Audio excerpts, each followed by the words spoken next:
Grâce à la révélation patiente de Dieu au long des siècles, par l'intermédiaire de ses envoyés, les fils d'Israël ont découvert le grand projet de Dieu, projet de bonheur pour l'humanité tout entière. Nous ne nous émerveillerons jamais assez de ce projet magnifique. Pour cela, nous pouvons nous laisser guider par l'apôtre Paul.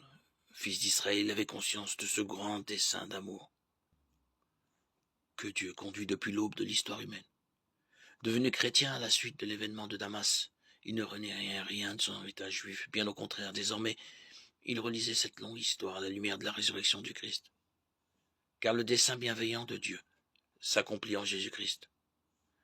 Dieu nous dévoile ainsi le mystère de sa volonté selon que sa bonté l'avait prévu dans le Christ, pour mener les temps à leur plénitude.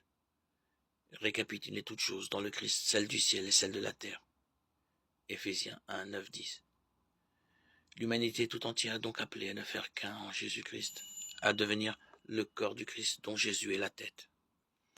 Cela veut dire que la création n'est pas un événement du passé, et un projet en marche, une lente maturation, une longue gestation. Nous le savons bien, la création tout entière gémit, elle passe par les douleurs d'un enfantement qui dure encore. Romains 8, 22. Comment ne pas vivre dans l'action de grâce et tout faire? Chacun à notre petite mesure pour hâter l'accomplissement du beau projet.